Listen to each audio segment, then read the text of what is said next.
La agonía en Getsemaní. Este fue un sermón predicado el domingo 18 de octubre de 1874 por el reverendo Charles Haddon Spurgeon en el Tabernáculo Metropolitano en Newington, Inglaterra. Y estando en agonía oraba más intensamente y era su sudor como grandes gotas de sangre que caían hasta la tierra. Lucas capítulo 22 y versículo 44. Cuando nuestro Señor terminó de comer la Pascua y celebrar la cena con sus discípulos, fue con ellos al Monte de los Olivos y entró al huerto de Getsemaní. ¿Qué lo indujo a seleccionar ese lugar para que fuera la escena de su terrible agonía? ¿Por qué habría de ser arrestado allí por sus enemigos de preferencia a cualquier otro lugar? ¿Acaso es difícil que entendamos que así como en un huerto la autocomplacencia de Adán nos arruinó, también en otro huerto las agonías del segundo Adán debían restaurarnos? Getsemaní suministra las medicinas para curar los males que han sido la consecuencia del fruto prohibido del Edén.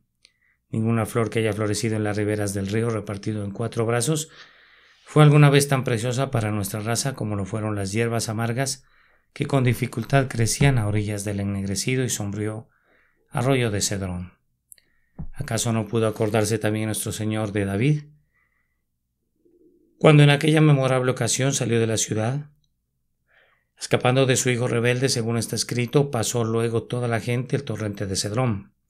Asimismo pasó el rey, y él y su pueblo subieron descalzos y con la cabeza descubierta, llorando en alta voz mientras subían. He aquí, uno más grande que David abandona el templo y se encuentra desolado, y deja la ciudad que había rechazado sus advertencias, y con un corazón lleno de tristeza atraviesa el pestilente arroyo para buscar en la soledad un alivio para sus angustias. Más aún, nuestro Señor quería que nosotros viéramos que nuestro pecado había cambiado todo alrededor de Él en aflicción. Convirtió sus riquezas en pobreza, su paz en duros trabajos, su gloria en vergüenza, y así también el lugar de su retiro lleno de paz, donde en santa devoción había estado tan cerca del cielo en comunión con Dios. Nuestro pecado lo transformó en el foco de su aflicción, el centro de su dolor. Allí donde su deleite había sido mayor, allí estaba llamado a sufrir su máxima aflicción. También puede ser que nuestro Señor haya elegido el huerto porque, necesitado de cualquier recuerdo que le ayudara en el conflicto, sentía el refrigerio que le venía al acordarse de las pasadas horas transcurridas allí con tanta quietud. Allí había orado y había obtenido fortaleza y consuelo. Esos nudosos y retorcidos olivos lo conocían muy bien. No había en el huerto una sola hoja de hierba sobre la que él no se hubiera arrodillado. Él había consagrado ese lugar para comunión con Dios. No es ninguna sorpresa entonces que haya preferido esta tierra favorecida. Así como un enfermo elegiría estar en su propia cama, así Jesús eligió soportar su agonía en su propio oratorio, donde los recuerdos de los momentos de comunión con su Padre estarían de manera vívida ante él. Pero probablemente la principal razón para ir a Getsemaní fue que era un lugar muy conocido y frecuentado por él, y Juan nos dice, y también Judas, el que le entregaba, conocía aquel lugar. Nuestro Señor no deseaba esconderse, no necesitaba ser perseguido como un ladrón o ser buscado por espías. Él fue valerosamente al lugar donde sus enemigos sabían que él acostumbraba orar, pues él quería ser tomado para sufrir y para morir. Ellos no lo arrastraron al pretorio de Pilatos contra su voluntad, sino que fue con ellos voluntariamente. Cuando llegó la hora de que fuera traicionado, allí estaba él en un lugar donde el traidor podía encontrarlo fácilmente, y cuando Judas lo traicionó con un beso, su mejilla estaba lista para recibir el saludo traidor. El bendito Salvador se deleitaba en el cumplimiento de la voluntad del Señor, aunque esto implicara la obediencia hasta la muerte. Hemos llegado así hasta la puerta del huerto de Getsemaní, por tanto entremos, pero primero quitémonos los zapatos, como hizo Moisés cuando vio la zarza ardiendo con fuego que no se consumía. Ciertamente podemos decir con Jacob cuán temible es este lugar. Tiemblo ante la tarea que tengo frente a mis pies. ¿Cómo podría describir mi débil discurso de esas agonías para que las fuertes exclamaciones y las lágrimas eran escasamente una adecuada expresión? Quiero juntamente con ustedes repasar los sufrimientos de nuestro Redentor, pero que el Espíritu de Dios nos impida cualquier pensamiento fuera de lugar o que nuestra lengua exprese ni una sola palabra que sea derogatoria hacia él, ya sea en su humanidad inmaculada o en su gloriosa deidad. No es fácil cuando se está hablando de alguien que es a la vez Dios y hombre. Mantener la línea exacta de la expresión correcta. Es tan fácil describir el lado divino como si estuviéramos atrincherados en lo humano, o retratar el lado humano a costa de lo divino. Por favor, perdonen de antemano cualquier error. Un hombre necesita ser inspirado o limitarse nada más a las palabras inspiradas para poder hablar adecuadamente en todo momento acerca del gran misterio de la piedad, Dios manifestado en la carne. Especialmente cuando ese individuo tiene que reflexionar acerca de Dios manifiesto tan claramente en la carne sufriente, que las características más débiles de la humanidad se convierten en las más notorias. Oh Señor, abre tú mis labios para que mi lengua pueda decir las palabras correctas. Meditando en la escena de la agonía de Getsemaní, somos obligados a darnos cuenta que nuestro Salvador soportó allí una congoja desconocida en cualquier otra etapa de su vida, y por lo tanto vamos a comenzar nuestro discurso haciendo la siguiente pregunta. ¿Cuál era la causa de esa congoja especial de Getsemaní?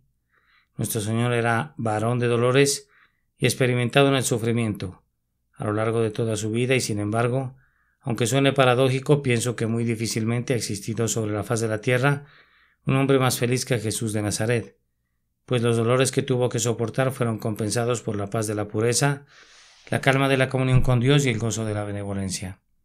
Todo hombre bueno sabe que la benevolencia es muy dulce y su nivel de dulzura aumenta en proporción al dolor soportado voluntariamente cuando se cumplen sus amables designios.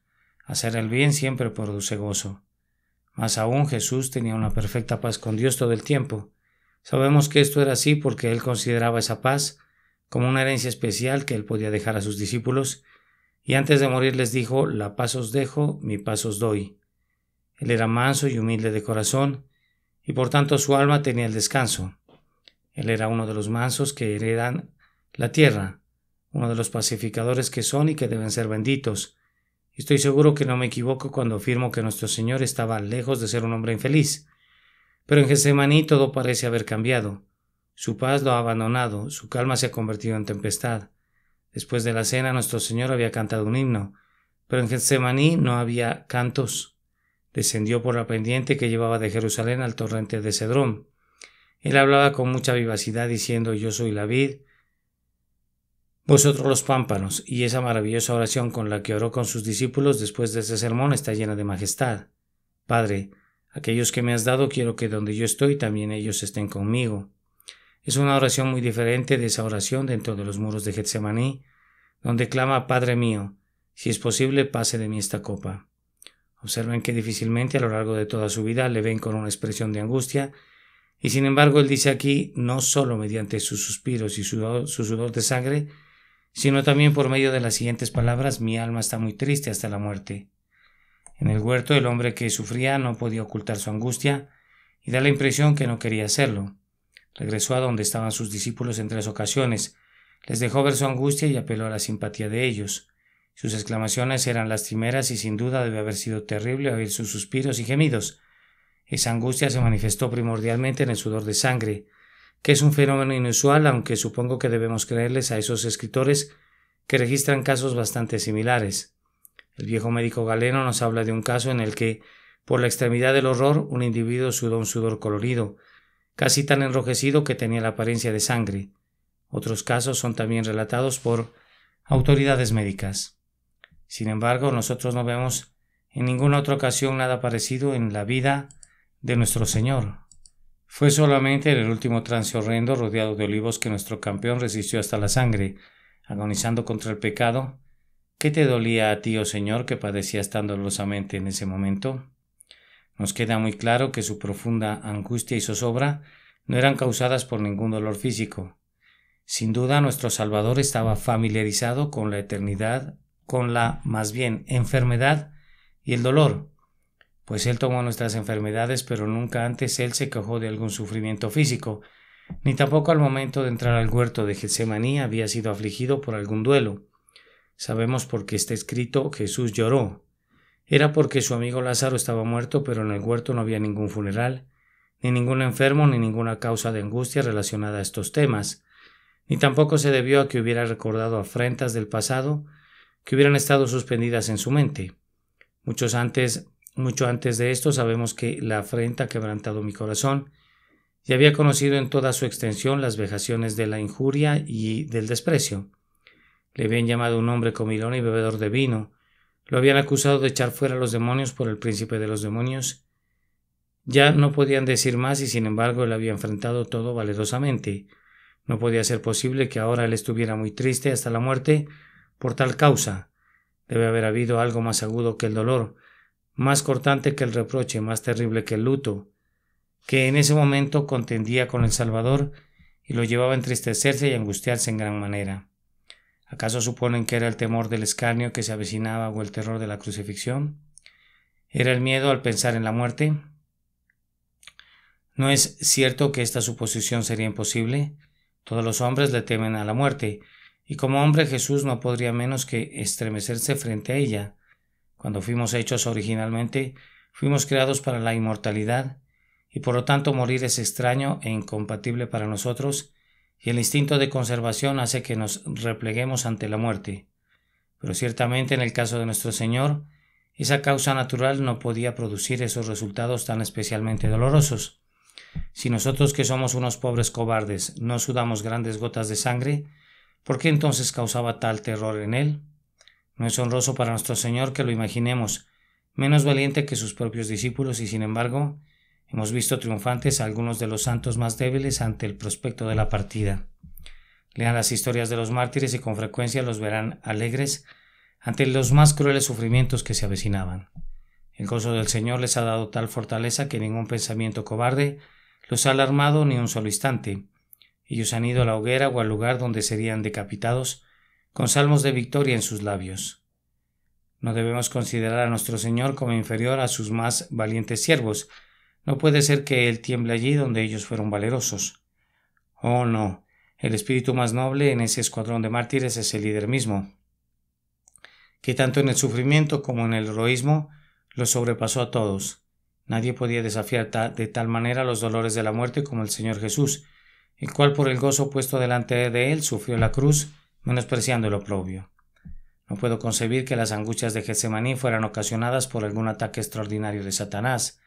Es posible que Satanás estuviera allí y que su presencia hubiera oscurecido la sombra, pero él no era la causa más prominente de esa hora de oscuridad. Por lo menos esto está muy claro, que nuestro Señor al principio de su ministerio se enfrascó en un duelo muy severo con el príncipe de las tinieblas. Sin embargo, no leemos con relación a la tentación en el desierto ni una sola sílaba que nos diga que su alma estaba triste en extremo. Ni tampoco encontramos que comenzó a entristecerse y angustiarse. Ni hay tampoco ni una sola indicación solitaria de algo que fuera parecido al sudor sangriento. Cuando el Señor de los ángeles condescendió a enfrentarse con el príncipe del poder del aire, no le tuvo ningún miedo como para clamar a gran voz y derramar lágrimas y caer postrado al suelo rogando 3 veces al grandioso Padre. Hablando comparativamente, poner su pie sobre la serpiente antigua fue una tarea fácil para Cristo y le costó una herida en el calcañar, pero esta agonía de Getsemaní hirió su alma hasta la muerte. ¿Qué creen ustedes entonces que fue lo que marcó de manera tan especial a Getsemaní y a las angustias que tuvieron lugar allí? Creemos que el Padre lo puso a sufrir allí por nosotros. Era en ese momento que nuestro Señor tenía que tomar una cierta copa de la mano del Padre. La prueba no venía ni de los judíos, ni del traidor Judas, ni de los discípulos que dormitaban, ni del diablo, sino que era una copa que había sido llenada por uno que él sabía que era su Padre, pero que sin embargo le había asignado una poción muy amarga, una copa que no era para que el cuerpo bebiera ni para derramar su hiel sobre su carne, sino una copa que de manera especial aturdía su alma y afligía lo íntimo de su corazón. Él retrocedía frente a ella y por lo tanto pueden estar seguros de que fue un trago más terrible que el dolor físico, pues frente a él no se arredraba. Era una poción más terrible que el vituperio. De eso no había tratado de escapar nunca, más horrible que la tentación satánica. Él había vencido, era algo inconcebible, terrible, lleno de horror, de manera sorprendente, que venía de la mano del Padre. Esto elimina toda duda en cuanto a lo que era, pues leemos: con todo eso Jehová quiso quebrantarlo, sujetándole a padecimiento, cuando había puesto su vida en expiación por el pecado, mas Jehová cargó en él el pecado de todos nosotros. Al que no conoció pecado, por nosotros lo hizo pecado. Entonces esto es lo que ocasionó que el Salvador experimentara una extraordinaria depresión. Él estaba próximo a que por la gracia de Dios gustase la muerte de todos y llevar la maldición que merecían los pecadores. Porque estuvo en el lugar de los pecadores, sufrió en el lugar de ellos. Aquí está el secreto de esas agonías, que no es posible declarar ordenadamente ante ustedes, tan cierto es que solamente para Dios y únicamente para Él sus angustias son plenamente conocidas. Sin embargo, quiero exhortarlos para que consideren por un momento estas angustias, para que puedan amar a quien las sufrió. Ahora se daba cuenta, tal vez por primera vez, qué significaba cargar con el pecado.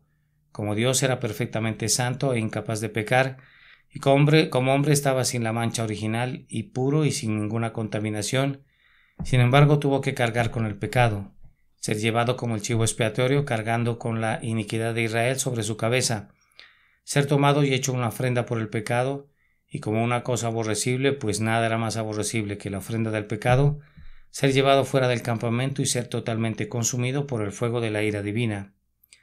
¿Te sorprende que su infinita pureza se resistiera ante eso? Hubiera sido lo que él era si hubiera dejado de ser un asunto extremadamente solemne para él estar ante Dios en la posición del pecador.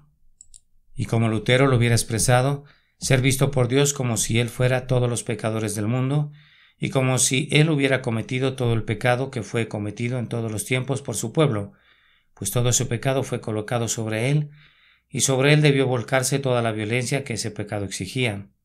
Debió ser el centro de toda la venganza y cargar sobre él con todo lo que debía recaer sobre los culpables hijos de los hombres.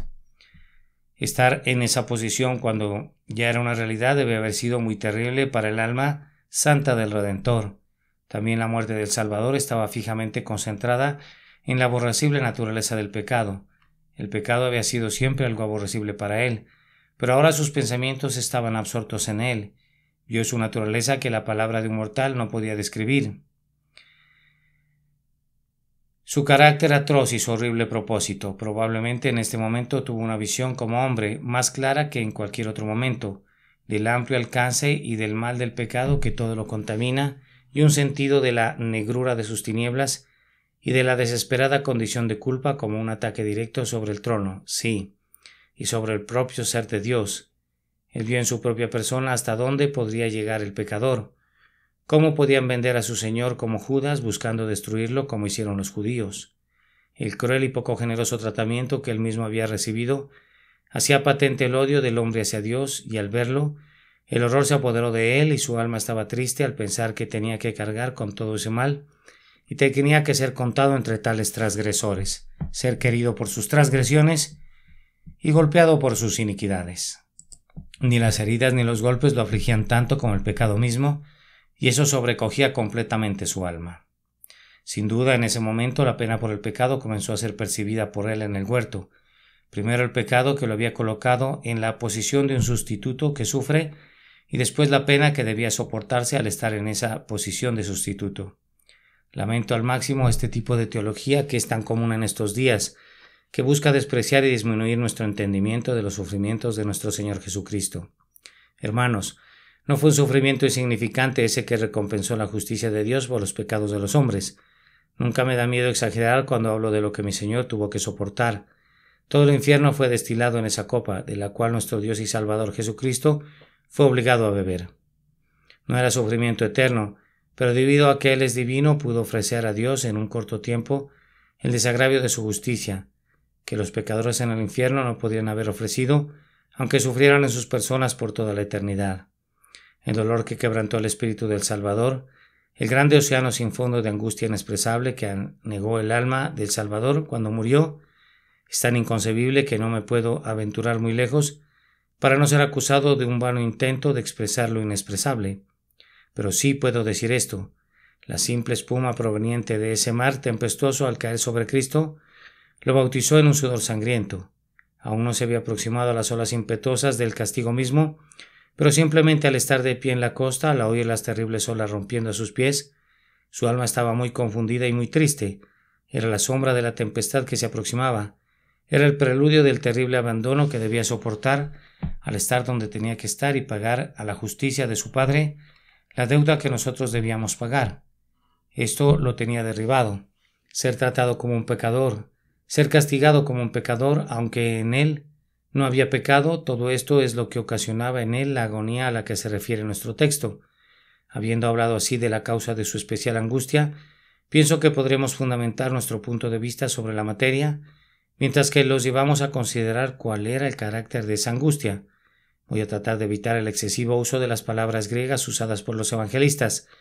He estudiado cada una de ellas para descubrir los matices de sus significados, pero ¿será suficiente si les doy los resultados de mi cuidadosa investigación? ¿Cuál era esa angustia? ¿Cómo fue descrita? Esta gran pena asedió a nuestro Señor más o menos 4 días antes de su pasión.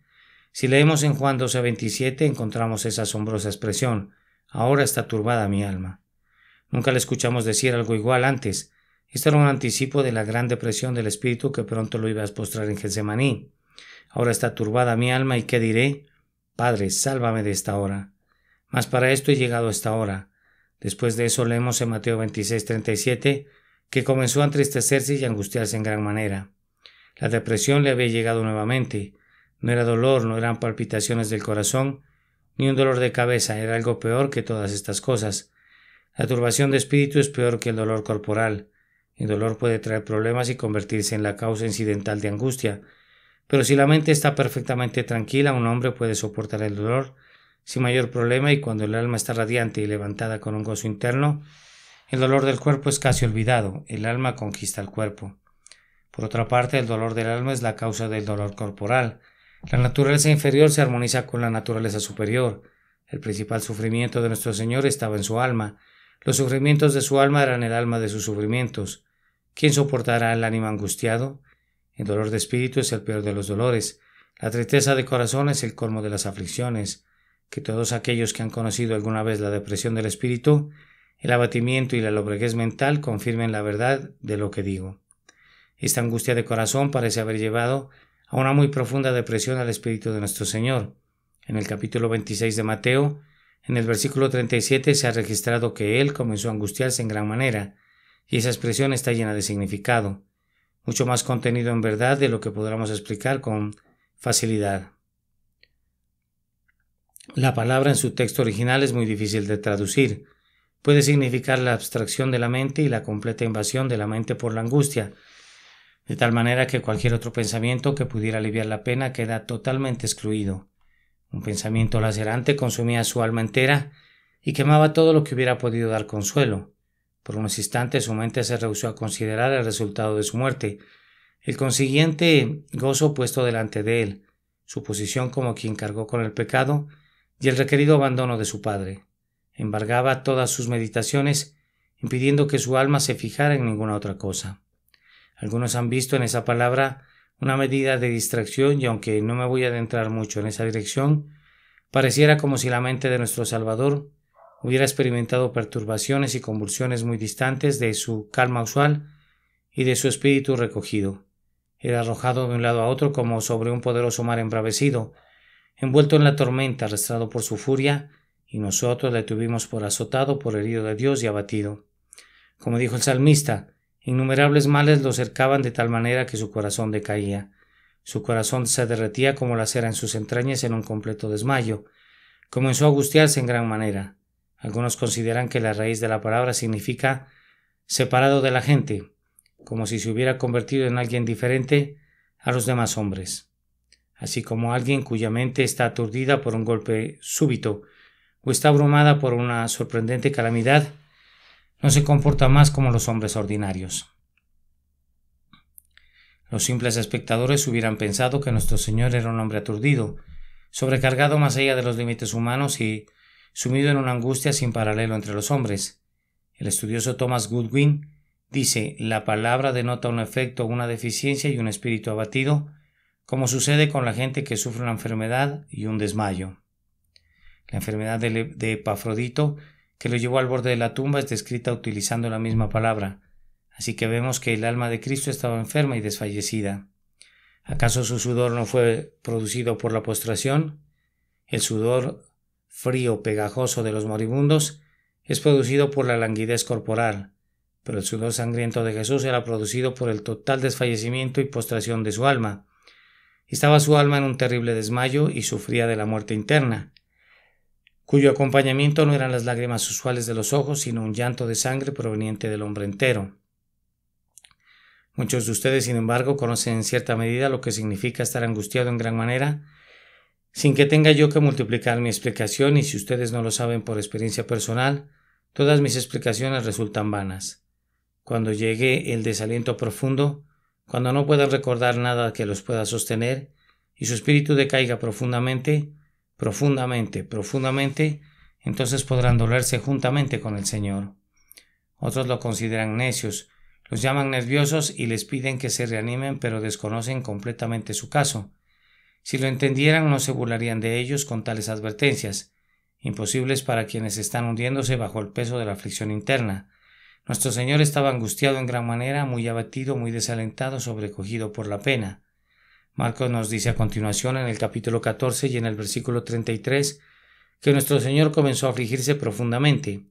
La palabra griega no solamente tiene la connotación que él estaba asombrado y sorprendido, sino que su estupefacción llegaba al límite del horror, como el que experimentan los hombres cuando se les ponen los pelos de punta y tiembla su carne, así como cuando Moisés recibió la ley estaba temeroso y tembloroso en extremo, y como dijo David, mi carne se ha estremecido por temor de ti, y de tus juicios tengo miedo. Así nuestro Señor fue alcanzado por el horror ante el espectáculo del pecado que fue depositado sobre él y la venganza que era exigida por su causa. El Salvador estaba primero afligido profundamente, luego deprimido y angustiado, y finalmente agudamente estupefacto y lleno de asombro, pues aún él, en su condición de hombre, escasamente pudo saber qué era lo que se había comprometido a cargar.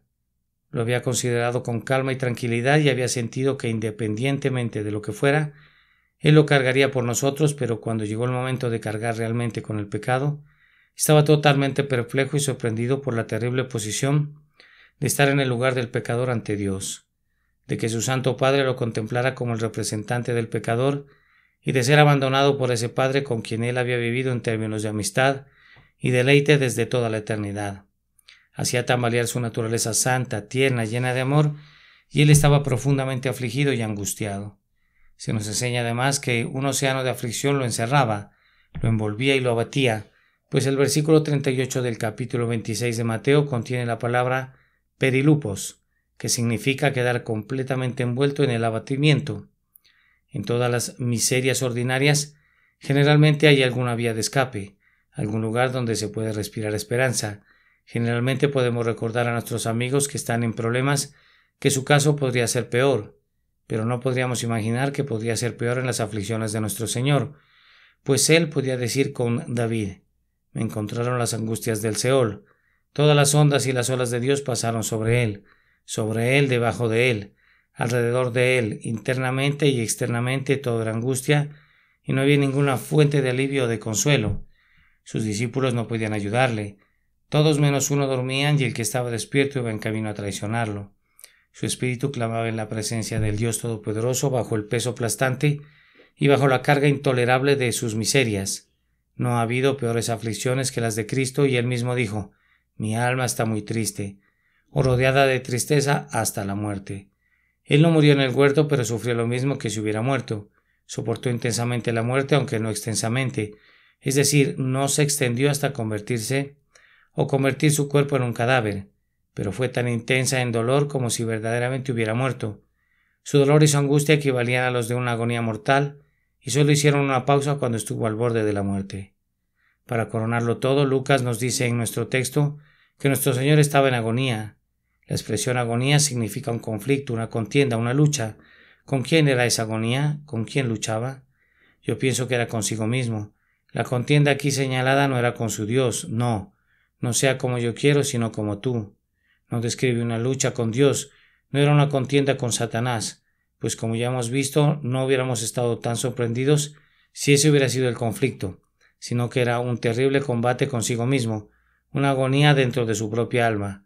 Recuerden que él hubiera podido escapar de toda esta aflicción si su voluntad así lo hubiera querido, y naturalmente su naturaleza humana decía: no lleves esa carga, y la pureza de su corazón decía: oh, no lleves esa carga, no te pongas en el lugar del pecador, y la delicada sensibilidad de su misteriosa naturaleza se rehuía de cualquier tipo de conexión con el pecado. Sin embargo, el amor infinito decía: llévala, doblégate bajo esa carga. Y así había una agonía entre los atributos de su naturaleza, una batalla a una escala terrible en la arena de su alma. La pureza que no puede soportar entrar en contacto con el pecado debe haber sido muy poderosa en Cristo, mientras que el amor que no quería permitir que su pueblo pereciera era también muy poderoso. Era un conflicto a una escala titánica, como si un Hércules se hubiera encontrado otro Hércules. Dos fuerzas tremendas luchaban y combatían y agonizaban en el sangrante corazón de Jesús. Nada le causó a un hombre mayor tortura que ser arrastrado de aquí para allá por emociones en conflicto. Así como la guerra civil es la más cruel y la peor de las guerras, así una guerra dentro del alma de un hombre cuando dos grandes pasiones en él pretenden el dominio, y ambas son también nobles pasiones, causan un problema y una tensión que nadie puede entender excepto quien experimenta esa guerra. No me sorprende que el sudor de nuestro Señor fuera como grandes gotas de sangre, cuando tal presión interna lo trituraba como un racimo pisoteado en el lagar. Espero no haber mirado presuntuosamente en el arca o haber visto por dentro el lugar santísimo cubierto por el velo. Dios no quiera que la curiosidad o el orgullo me lleven a querer entrometerme allí, donde el Señor ha puesto una barrera. Los he guiado tan cerca como he podido y debo cerrar la cortina de nuevo con las palabras que acabo de usar. Solamente para Dios y únicamente para Él. Sus angustias son plenamente conocidas. Nuestra tercera pregunta será: ¿cuál fue el alivio de nuestro Señor en todo esto? Él buscó ayuda en la compañía de los hombres y era muy natural que así lo hiciera. Dios ha creado en nuestra naturaleza humana una necesidad de simpatía. Es perfectamente normal que nosotros esperemos que nuestros hermanos vigilen con nosotros en nuestra hora de la prueba. Pero nuestro Señor se dio cuenta que los hombres no eran capaces de ayudarle, sin importar cuánto querían ayudar a sus espíritus. Su carne era débil. Entonces, ¿qué hizo? Recurrió a la oración y especialmente a la oración a Dios en su carácter de Padre, y he aprendido por propia experiencia que no conocemos la dulzura de la paternidad de Dios hasta que no experimentamos una muy amarga angustia. Puedo entender que cuando el Salvador dijo Abba Padre, fue la angustia la que lo redujo como un niño castigado a apelar quejosamente al amor de un padre. En la amargura de mi alma he clamado: si en verdad eres mi Padre, por las entrañas de tu paternidad, ten piedad de tu Hijo. Y aquí Jesús suplica a su Padre, como lo hemos hecho nosotros, y encuentra consuelo en esa súplica. La oración era el cauce del consuelo del Redentor, verdadera, intensa, reverente, la oración que se repite, y después de cada tiempo de oración le regresaba la calma y volvía a sus discípulos con una medida de paz mental restaurada. Cuando vio que dormían, sus aflicciones regresaron, y por lo tanto volvió a orar de nuevo y cada vez fue consolado, de tal forma que cuando hubo orado por tercera vez, ya estaba preparado para encontrarse con Judas y con los soldados, y para ir con silenciosa paciencia al juicio y a la muerte. Su gran consuelo era la oración y el sometimiento a la voluntad divina, pues cuando colocó su propia voluntad a los pies de su Padre, la debilidad de su carne no se quejó más, sino que, en un dulce silencio, como una oveja sometida a los trasquiladores, contuvo a su alma en paciencia y descanso. Queridos hermanos y hermanas, si alguno de ustedes experimenta su propio Getsemaní y sus pesadas aflicciones, imiten a su Señor recurriendo a la oración, clamando a su Padre y aprendiendo a someterse a su voluntad. Voy a concluir sacando 2 o 3 aplicaciones a todo nuestro tema. Que el Espíritu Santo nos instruya. La primera es esta: conozcan, queridos hermanos, la humanidad real de nuestro Señor Jesucristo. No piensen en Él únicamente como Dios, aunque ciertamente es divino, pero siéntanlo como relacionado con ustedes, hueso de sus huesos, carne de su carne. Cuán plenamente Él puede entenderlos. Él ha sido cargado con todas las cargas de ustedes y afligido con todas las aflicciones de ustedes. ¿Son muy profundas las aguas por las que ustedes están atravesando? Sin embargo, no son profundas comparadas con los torrentes con los que Él fue golpeado. Nunca penetra el espíritu de ustedes ningún dolor que sea extraño para la cabeza del pacto. Jesús puede identificarse con todas las aflicciones de ustedes, pues ha sufrido mucho más de lo que ustedes han sufrido, y por lo tanto es capaz de socorrerlos en sus tentaciones. Deben aferrarse a Jesús como su amigo íntimo, el hermano que les ayudará en la adversidad, y habrán obtenido un consuelo que les permitirá atravesar todas las profundidades. A continuación, contemplen aquí el intolerable mal del pecado. Tú eres un pecador, pero Jesús nunca lo fue, y sin embargo estar en el lugar del pecador fue tan terrible para él que estaba muy triste, hasta la muerte. que será para ti un día el pecado si eres encontrado culpable al final. O si pudiéramos descubrir el horror del pecado, no habría ninguno entre ustedes que estaría satisfecho de permanecer en el pecado ni por un momento. Creo que esta mañana se elevaría desde esta casa de oración un lamento y gemidos tales que podrían ser escuchados en las propias calles si los hombres y las mujeres aquí presentes que están viviendo en pecado pudieran entender realmente lo que es el pecado y cuál es la ira de Dios que se acumula sobre ellos, y cuáles serán los juicios de Dios que muy pronto los rodearán y los destruirán. Oh alma, el pecado debe ser una cosa terrible si aplastó de esa manera a nuestro Señor. Si la pura imputación del pecado produjo sudor sangriento en el santo y puro Salvador, ¿qué producirá el pecado mismo? Evítenlo, no pasen junto a él, aléjense de cualquier cosa que se le parezca, caminen con mucha humildad y cuidado con su Dios para que el pecado no les dañe, porque es una plaga mortal, una peste infinita. Vean a continuación, pero oh, qué pocos minutos me quedan para hablar de tal lección. El amor sin par de Jesús, que por causa de ustedes y por mí, no solamente sufrió en el cuerpo, sino que consistió en cargar con el horror de ser contado como un pecador y colocarse bajo la ira de Dios por causa de nuestros pecados, aunque le costó sufrir hasta la muerte y una terrible aflicción. El Señor se presentó como nuestra garantía antes que ver que nosotros pereciéramos. ¿Acaso no podríamos soportar con alegría la persecución por causa de Él? ¿No podríamos trabajar por Él con total entrega? Somos tan poco generosos que su causa puede tener necesidades mientras nosotros contamos con los medios para ayudarla. Somos tan bajos que su obra puede llegar a un alto mientras nosotros tenemos la fuerza para continuarla. Los exhorto por Getsemaní, mis hermanos, si tienen una parte y una porción en la pasión de su Salvador. Amen mucho a quien los amó verdaderamente sin medida y gástense y sean gastados por Él. Otra vez, viendo a Jesús en el huerto, aprendemos la excelencia y la plenitud de la expiación. Cuán negro soy, qué sucio y despreciable a los ojos de Dios. Yo solo merezco ser lanzado a lo más profundo del infierno, y me asombra que Dios no me hubiera arrojado allí desde hace mucho tiempo. Pero entro a Getsemaní y observo esos torcidos olivos, y veo a mi Salvador. Sí, lo veo revolcándose en el suelo lleno de angustia, y escucho sus gemidos del tipo que nunca fueron emitidos por ningún pecho anteriormente. Miro la tierra y la veo roja con su sangre, mientras su rostro está bañado de sudor ensangrentado, y me digo a mí mismo, mi Dios, mi Salvador, ¿por qué te afliges? Y él me responde, estoy sufriendo por tu pecado. Y entonces siento mucho consuelo, pues mientras quisiera haber evitado a mi Señor tal angustia, ahora que la angustia terminó, puedo entender cómo Jehová puede perdonarme, porque hirió a su Hijo en mi lugar. Ahora tengo esperanza de ser justificado, pues traigo ante la justicia de Dios y ante mi propia conciencia el recuerdo de mi Salvador que sangra, y digo, ¿puedes tú demandar el pago 2 veces, primero a manos de tu Hijo que agoniza y después de mí? Pecador como soy, estoy ante el trono ardiente de la severidad de Dios y no le tengo miedo. ¿Puedes quemarme, oh fuego consumidor, cuando no solo has quemado, sino que has consumido plenamente a mi sustituto? No, por fe mi alma ve la justicia satisfecha, la ley honrada, el gobierno moral de Dios establecido, y sin embargo mi alma, que fue antes culpable, ahora es absuelta y recibe la libertad.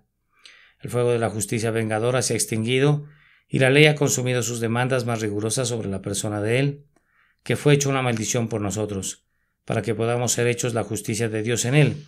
Oh, la dulzura del consuelo que fluye de la sangre de la expiación. Obtengan ese consuelo, hermanos míos, y nunca lo dejen. Aférrense al corazón de su Señor que sangra y beban del abundante consuelo. Por último, ¿cuál no será el terror del castigo que recaerá sobre aquellos hombres que rechazan la sangre expiatoria y que tendrán que estar frente a Dios en sus propias personas para sufrir por sus pecados? Les diré, señores, y me duele mi corazón al decirles esto, lo que sucederá con aquellos que rechazan a mi Señor. Jesucristo, mi Señor y mi Dios, es un signo y una profecía para ustedes de lo que les pasará. No en un huerto, sino en la cama de ustedes, donde a menudo han descansado, serán sorprendidos, y los dolores de la muerte se apoderarán de ustedes. Serán entristecidos con una tremenda tristeza y remordimiento por la vida que han desperdiciado y por haber rechazado al Salvador. Entonces el pecado que más aman, su lascivia favorita, como otro Judas, los va a traicionar con un beso. Cuando todavía su alma cuelgue de sus labios, será tomada, y llevada por un grupo de demonios y llevada al tribunal de Dios, tal como Jesús fue llevado a la silla de juicio de Caifás. Habrá un juicio sumario, personal y de alguna manera privado, como resultado del cual serán enviados a prisión donde en tinieblas y crujir de dientes y llanto pasará la noche antes de la sesión del tribunal que tendrá el juicio por la mañana. Entonces vendrá el día y vendrá la mañana de la resurrección, y así como nuestro Señor compareció ante Pilatos, así comparecerán ustedes ante el más alto tribunal, no el de Pilatos, sino del terrible trono del juicio del Hijo de Dios, a quienes ustedes han despreciado y rechazado. Luego aparecerán testigos declarando en contra de ustedes, no testigos falsos, sino verdaderos, y ustedes se quedarán sin habla. Así como Jesús no dijo ni una palabra frente a sus acusadores, luego sus conciencias y su desesperación los sacudirán hasta que se conviertan en tal monumento de miseria, tal espectáculo de desprecio, hasta poder ser descritos adecuadamente por otro exehom, he aquí el hombre, y los hombres los mirarán y dirán, he allí al hombre y al sufrimiento que le ha sobrevenido, porque despreció a su Dios y encontraba placer en el pecado. Después serán condenados. Apartaos de mí, malditos, será la sentencia que recibirán, así como sea crucificado. Fue la condenación de Jesús, y serán llevados por los oficiales de justicia al lugar de su condenación. Luego, igual que el sustituto de los pecadores, ustedes exclamarán, tengo sed. Pero nadie les dará ni una gota de agua, no probarán nada sino la hiel de amargura. Serán ejecutados públicamente con todos sus crímenes escritos sobre su cabeza, para que todos puedan leerlos y entiendan que ustedes han sido justamente condenados, y luego se burlarán de ustedes como se burlaron de Jesús, especialmente si han profesado alguna religión falsa. Todos los que pasen por allí dirán, a otros salvó, a otros predicó, pero a sí mismo no se puede salvar. El mismo Dios se burlará de ustedes. No piensen que estoy soñando. ¿No ha dicho él, también yo me reiré en vuestra calamidad, y me burlaré cuando os viniere lo que teméis? Clamen a sus dioses en lo que confiaron alguna vez. Obtengan su consuelo de las concupiscencias en las que una vez se deleitaron. Oh ustedes que han sido condenados para siempre, para vergüenza de ustedes y para la confusión de su desnudez, ustedes que han despreciado al Salvador serán hechos espectáculo de la justicia de Dios para siempre. Es correcto que así sea. La justicia correctamente lo demanda así. El pecado hizo que el Salvador sufriera una agonía. ¿No te hará sufrir a ti? Más aún, además de su pecado, ustedes han rechazado al Salvador. Ustedes han dicho, no pondré mi confianza en él. Voluntariamente, presuntuosamente y en contra de su propia conciencia, han rechazado la vida eterna. Y si mueren rechazando la misericordia, ¿qué puede resultar de todo ello? Pues que primero su pecado y luego su incredulidad los condenarán a la miseria sin límites y sin fin. Dejen, pues, que Getsemaní les advierta. Dejen que sus gemidos, sus lágrimas y el sudor sangriento les sirvan de aviso. Arrepiéntanse del pecado y crean en Jesús. Que su Espíritu así se los permita, en el nombre de Jesús. Amén. La agonía en Getsemaní. Este fue un sermón predicado el domingo 18 de octubre de 1874 por Charles Haddon Spurgeon en el Tabernáculo Metropolitano, Newington, Inglaterra. Y estando en agonía oraba más intensamente, y era su sudor como grandes gotas de sangre que caían hasta la tierra. Santo Evangelio según San Lucas, capítulo 22 y versículo 44.